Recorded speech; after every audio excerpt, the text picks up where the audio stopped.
मेरा नाम डॉक्टर जोशिता पंडता है। मैं यहाँ पे असिस्टेंट मैनेजर हूँ मेडिकल सर्विसेज में एट फोर्टिस हॉस्पिटल। आज हम यहाँ मिले हैं टू स्पीक टू डॉक्टर स्मृति।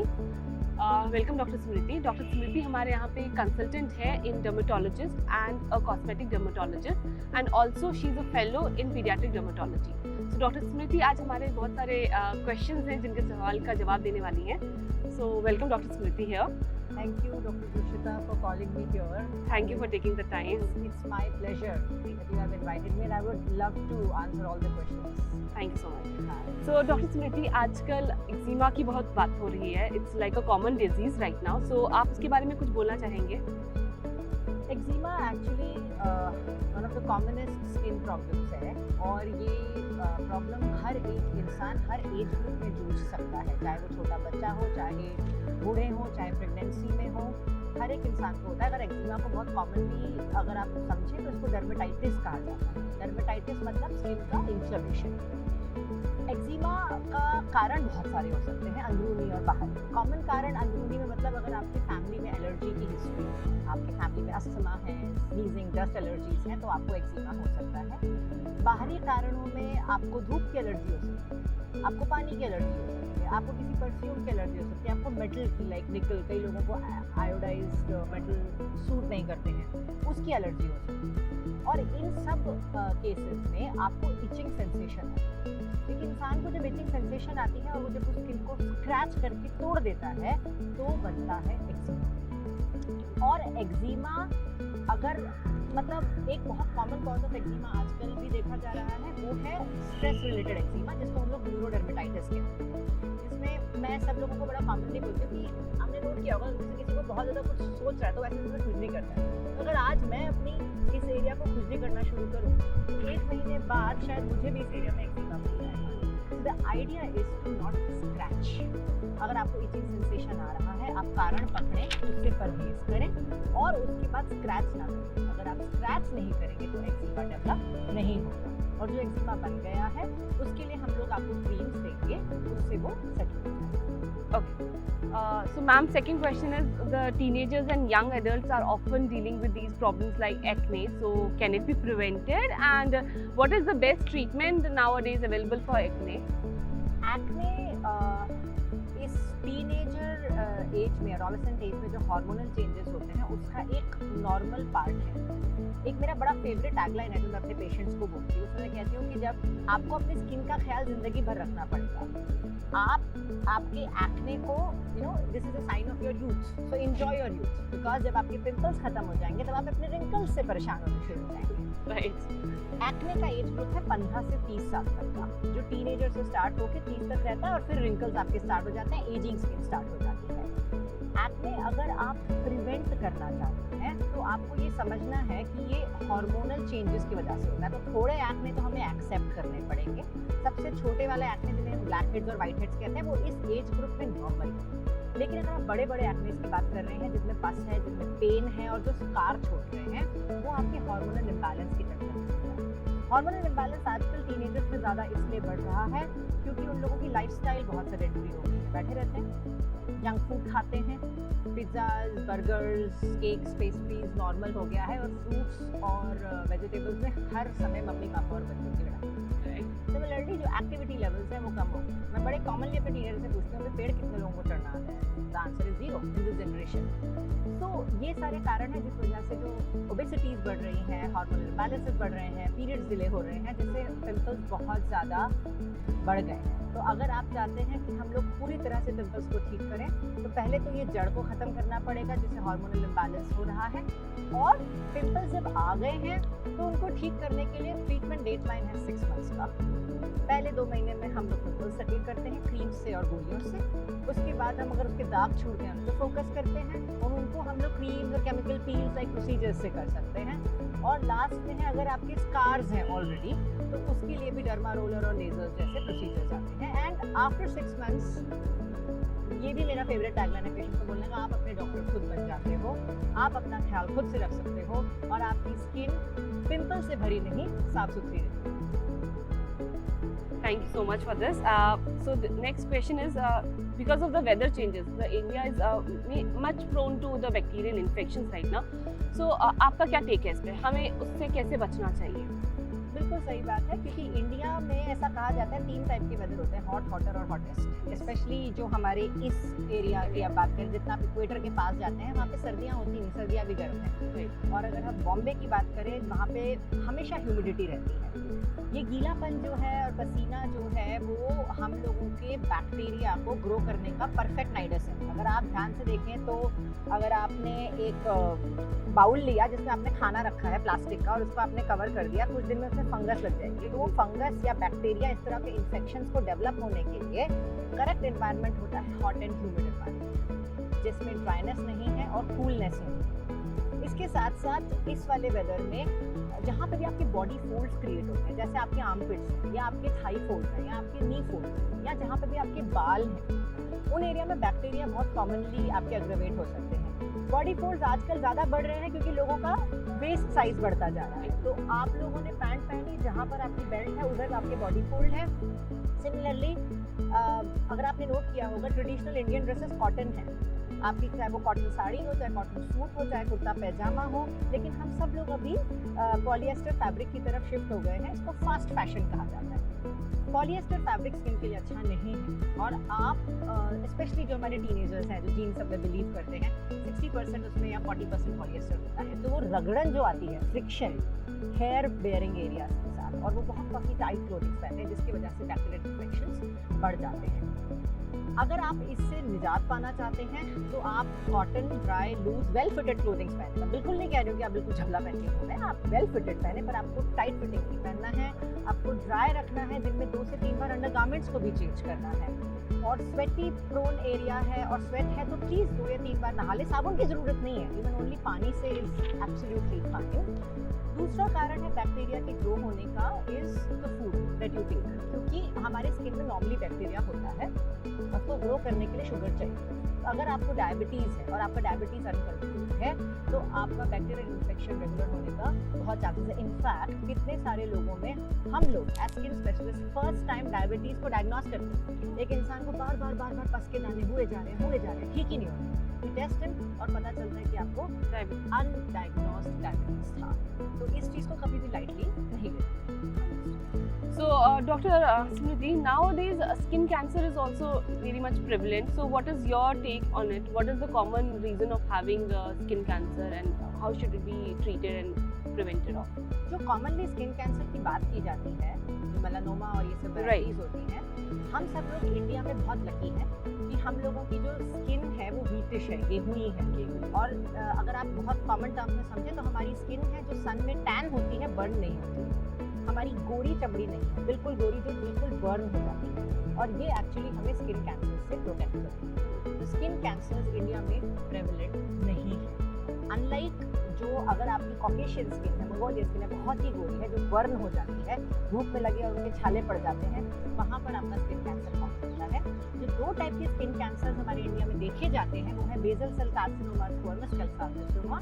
वो यूजुअली अगर आप एज रिलेटेड देखें तो फेस पे काले मोटे मोटे अगर आपके धब्बे हो जाते हैं जो उठे हुए, इनिशियली आपको एज स्पॉट जैसा लगेगा, लेकिन अगर वो उठा हुआ है तो वो हो सकता है बेसल सेल कार्सिनोमा हो। सेकेंडली, अगर कोई ऐसा अल्सर है या कोई एक ऐसा चमड़ी का दाग है या इवन मुंह में छाला है, और मुंह में तो अगर आपको टोबैको और इन सब की आदत है तो एक ऐसा अल्सर है जो ठीक नहीं हो रहा है, डायबिटिक अल्सर है या कई नॉन हीलिंग अल्सर्स हैं, उनके बॉर्डर में स्क्वामस सेल कार्सिनोमा डेवलप हो जाता है।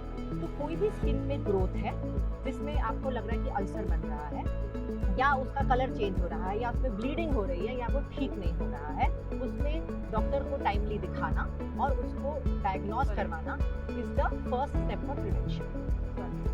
Okay, so coming to the skin cancer, I hail from J&K, so there is something called Kangri cancer also. Yes. So anything, just few lines on that also. So Kangri Jammu and Kashmir में काफ़ी ज़्यादा ठंड होती है, तो उसमें वो कांगड़ी रख के ऊपर से आप ड्रेस पहना, फेरन पहनते हैं। फेरन पहनते हैं। तो इस वजह से जो ये कंटिन्यूस गर्माइश चमड़ी को लगती है, वहाँ से जो चमड़ी को चोट पहुँचती है जिस वजह से उस एरिया में एक अल्सर सा डेवलप होता है जो कंटिन्यूअस है, क्योंकि काफ़ी महीनों तक आप उसको यूज़ करते हैं और वो फिर आपका हील नहीं होता है, तो उसके बॉर्डर में आपका कैंसर डेवलप हो जाता है। थैंकफुली आजकल हमारे पास और तरीके हैं अपने को गर्म रखने के, हमारे पास पूरे हाउस को गर्म रखने के ऑप्शंस हैं, तो इस तरह की चीज़ों से गवर्नमेंट के इनिशिएटिव से भी ऑफ कोर्स फ़ायदा फायदा में या okay so now what are the skin problems common in India that people are not actually aware of, so what should be like a liner for them also on that?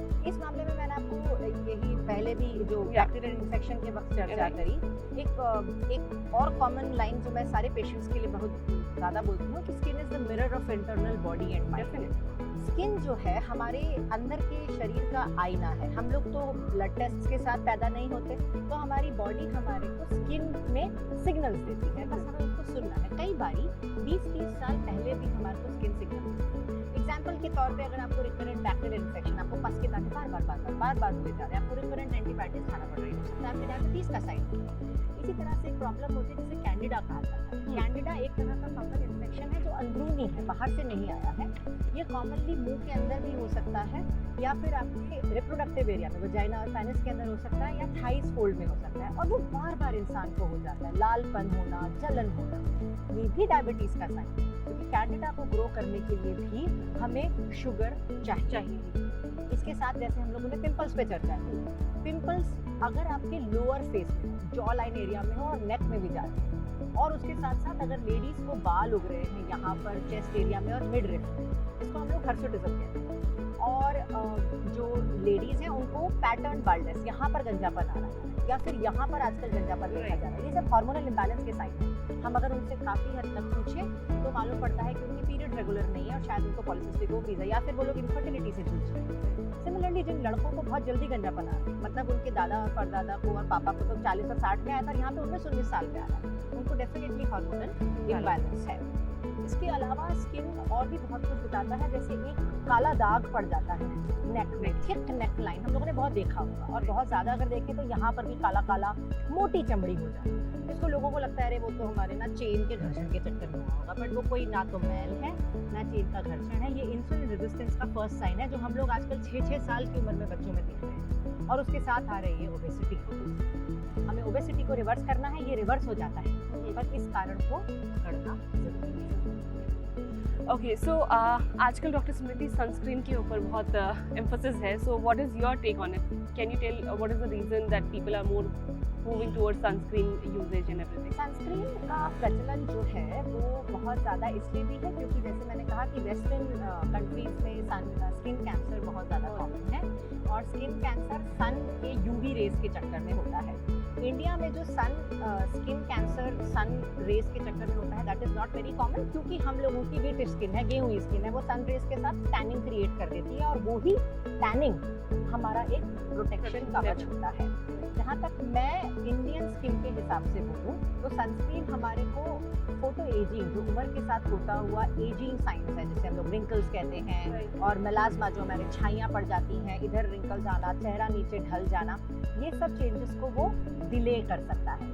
Reverse तो कोई भी ageing process नहीं कर सकता, उसको हम लोग delay कर सकते हैं। सिमिलरली जिन लोगों को कुछ स्पेशल प्रॉब्लम है, जो सन से एलर्जी है, लाइक फोटोडर्मेटाइटिस की बात करें, या फिर ल्यूपस एक बहुत कॉमन प्रॉब्लम है जिसमें सन बहुत सेंसिटिव होता है, या कुछ बहुत रेयर जेनेटिक सिंड्रोम्स हैं जैसे ज़ीरोडर्मा पिगमेंटोसम, जिनको एक्चुअली स्किन कैंसर होते हैं बिकॉज ऑफ सन रेज, वो बहुत रेयर है, पर उन लोगों को डेफिनेटली सन प्रोटेक्शन करना है। विटिलिगो के पेशेंट्स भी जो होते हैं, जिनको एल्बिनिज्म है, जिन लोगों को मेलानिन पिगमेंट बनता ही नहीं है, उनको सन रेज से प्रोटेक्शन करना बहुत मस्ट है। लेकिन छोटे बच्चों को ऐसे तो physical sun protection creams, sunscreens आती है जो जिंक ऑक्साइड और टाइटेनियम डाइऑक्साइड बेस्ड हैं, और वो सेफ है इवन स्मॉल किड्स में। बट अगर आप बहुत ज़्यादा परेशान नहीं है इस चीज़ से कि बच्चे का टैनिंग है, क्योंकि स्किन की टैनिंग जो है वो 2 महीने में स्किन टर्नओवर के बाद ठीक हो जाती है, तो छोटे छोटे बच्चों को मैं इंसिस्ट बिल्कुल नहीं करती कि आप उनको धूप में खेलने के पहले पूरी तरह से सनस्क्रीन लगा के भेजें।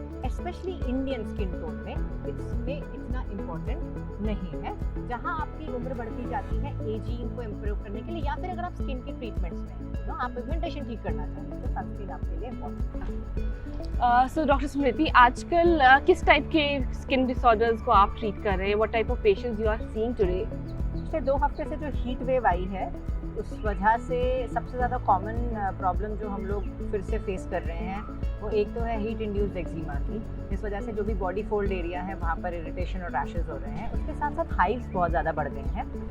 बॉम्बे में मार्च अप्रैल और अक्टूबर नवंबर का जो चेंजिंग वेदर का टाइम होता है जिसमें पॉलिनेशन हो रहा है, डस्ट एलर्जीज बढ़ जाती है, धूल मिट्टी बढ़ जाती है, उस चक्कर में अर्टिकेरिया या पित्त जिसको हम लोग कहते हैं और हाइव्स, मच्छर काटने वाले मोटे मोटे दाफड़ हो जाते हैं, उस तरह की प्रॉब्लम्स काफ़ी देखी जा रही है। पिछले 2 साल में सबसे कॉमन ओपीडी जो हमारे डर्मेटोलॉजिस्ट की है वो है हेयर फॉल की।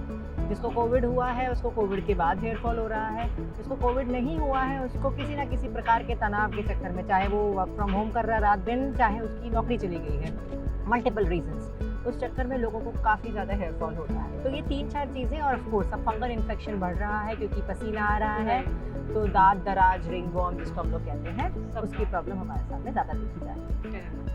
So doctors often say that the prevention is better than cure. So what are your tips for it?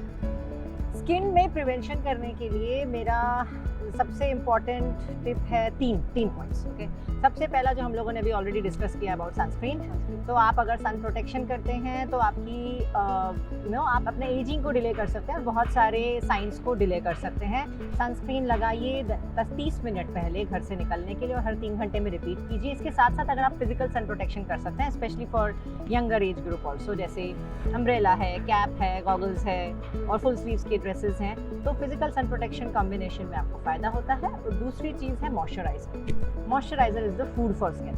जैसे हम लोग कहते हैं कि हम लोग दांत में कीड़ा लगने की वेट नहीं करते, हम 2 बार ब्रश जरूर करते हैं, उसी तरह से हमको गीली स्किन पे मॉइस्चराइजर अगर हम लगाएंगे हमारी स्किन खुश रहेगी, खुजली नहीं आएगी। ड्राई स्किन पे खुजली आती है, ड्राई स्किन डल दिखती है, मॉइस्ट स्किन लस्टर से भरी हुई, शाइन वाली दिखती है।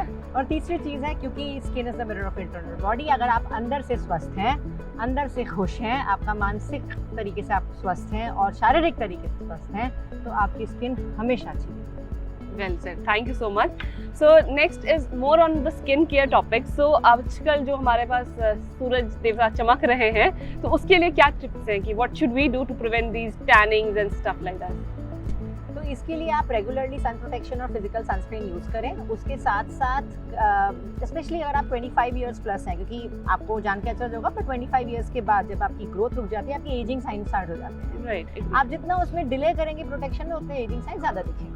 तो vitamin C, vitamin A based creams और सीरम्स आते हैं जो आप यूज़ कर सकते हैं। सिमिलरली अल्फा हाइड्रोक्सी एसिड और ये सारे के सारे केराटोलाइटिक जो हमारी स्किन को पील ऑफ करते हैं, इस तरह के एजेंट्स आते हैं। उनको अगर आप यूज़ करते हैं रेगुलरली, आप अपने डर्मेटोलॉजिस्ट से पूछ सकते हैं। फेस वॉशेस आते हैं, क्रीम्स आते हैं, इवन केमिकल पील्स का ऑप्शन होता है, जिस वजह से आपके जो भी ये सन के थपेड़ों के चक्कर में चमड़ी पे तकलीफ है, या आपके डस्ट और डर्ट और एनवायरमेंटल पोल्यूशन के चक्कर में आपकी स्किन झेल रही है जिनको, उसके टर्नओवर को जब वो मदद करते हैं तो आपकी स्किन अंदर से एक नाइव पिंकिश स्किन निकल के बाहर आती है। तो दिन में 2 से 3 बार फेस वॉश करना, उसके बाद मॉइस्चराइजर लगाना, हफ्ते में 1 आधी बार आप स्क्रब कर सकते हैं, अनलेस आपके बहुत एक्टिव पेनफुल पिंपल्स हैं जो स्क्रबिंग से ख़राब हो जाते हैं।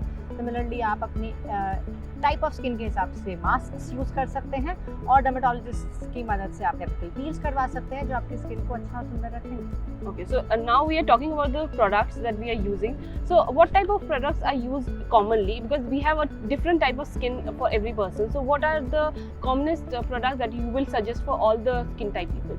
तो मैं इस मामले में सबसे पहले सबको बोलूँगी कि आप पहले अपनी स्किन टाइप को पता करिए। तो एक बहुत ही आसान तरीका है ब्लॉटिंग पेपर टेस्ट। अगर आप ब्लॉटिंग पेपर से ऐसे ब्लॉट कर रहे हैं और उसमें आपको ऑयल के ड्रॉपलेट्स दिख रहे हैं, मतलब आपको ऑयली स्किन है। एक कॉम्बिनेशन स्किन होती है जिसमें ये टी जोन ऑयली होता है पर ये वाला एरिया ड्राई होता है। फिर आपकी ड्राई स्किन है। ड्राई स्किन में कैसे होगा कि अगर एक इंसान ऐसा करके उसको फटी फटी स्किन लगेगी, स्पेशली सर्दी में लगेगा खिंचावट है, और आप यहाँ ब्लॉटिंग पेपर में ऑयलीनेस तो कोई नाम ही नहीं होता है। नॉर्मल स्किन एक ऐसी स्किन है जो सबसे ज़्यादा ब्लेस्ड स्किन है, जिसमें ये वो वाले इंसान है जो कुछ भी लगा लें अपने चेहरे पे और उनको सब कुछ सूट कर जाता है, कभी किसी चीज़ से प्रॉब्लम नहीं होती। एक लास्ट स्किन है जिसके साथ सबसे ज़्यादा सहेज के रखना पड़ता है, वो है सेंसिटिव स्किन। सेंसिटिव स्किन वो वाली होती है जो कहते हैं मैं कुछ भी फ्रैग्रेंस यूज़ करूँ, कुछ भी कलर यूज़ करूँ और मुझे उससे रिएक्शन आ जाता है, मैं तो कुछ सूट ही नहीं करता। तो हमें सबसे पहले अपनी स्किन टाइप पता करनी है। स्किन टाइप के हिसाब से हम अपने फेस वॉशेस चूज़ कर सकते हैं, क्या वो ऑयल कंट्रोल फेस वॉश है चाहे, और अगर ड्राई स्किन है तो हमें मॉइस्चराइजिंग फेस वॉशेस देने हैं जो सल्फेट फ्री होते हैं। सेंसिटिव स्किन है तो हमें ऐसे फ्रैग्रेंस फ्री, कलरिंग फ्री, जिसके कोई महक नहीं है। और जो बिल्कुल ब्लैंड है, ऐसे फेस वॉशेज यूज़ करने हैं। मॉइस्चराइज़र भी उसी तरह से चूज़ किए जाते हैं। ड्राई स्किन है तो हमें बहुत ही ज़्यादा थिक मॉइस्चराइजर्स पसंद आएंगे। ऑयली स्किन है तो हमें वाटर या जेल बेस्ड मॉइस्चराइजर्स पसंद आएंगे। लाइट मॉइस्चराइजर इस मौसम में पसंद आएंगे, थिक हमें लिपा पुतावा फीलिंग नहीं चाहिए, तो सनस्क्रीन भी मैट बेस्ड आ रही हैं, आप मैट बेस्ड सनस्क्रीन यूज़ कर सकते हैं।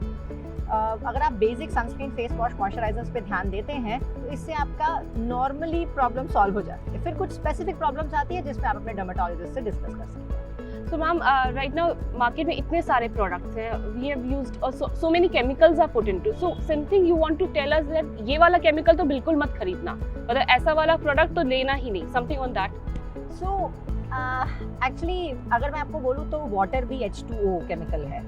तो अगर आप उस तरह से सोच रहे हैं और आप इस तरह से बिलीव कर रहे हैं कि अगर मैं कोई हर्बल प्रोडक्ट यूज़ कर रही हूँ तो वो केमिकल फ्री होगा, ऐसा नहीं होता। इनफैक्ट अगर आप अपने ही घर से एलोवेरा का प्लांट निकाल के उसका जेल भी लगा रहे हैं तो उसका भी आपको मॉइस्चराइजिंग एस्पेक्ट उसके केमिकल नेचर की वजह से मिल रहा है, राइट। तो एक कॉमन तरीका ये होता है किसी भी चीज़ में पता करने का, अगर आप कर सके, टेस्टर किट्स आते हैं हर जगह मार्केट में, आप उसको कान के पीछे या यहाँ पर इस एरिया में, अगर वो बॉडी के लिए है क्योंकि दिखते कम है, आप लगाएं और आप देखिए कि आपको 48 आवर्स तक उससे एलर्जी तो नहीं आती।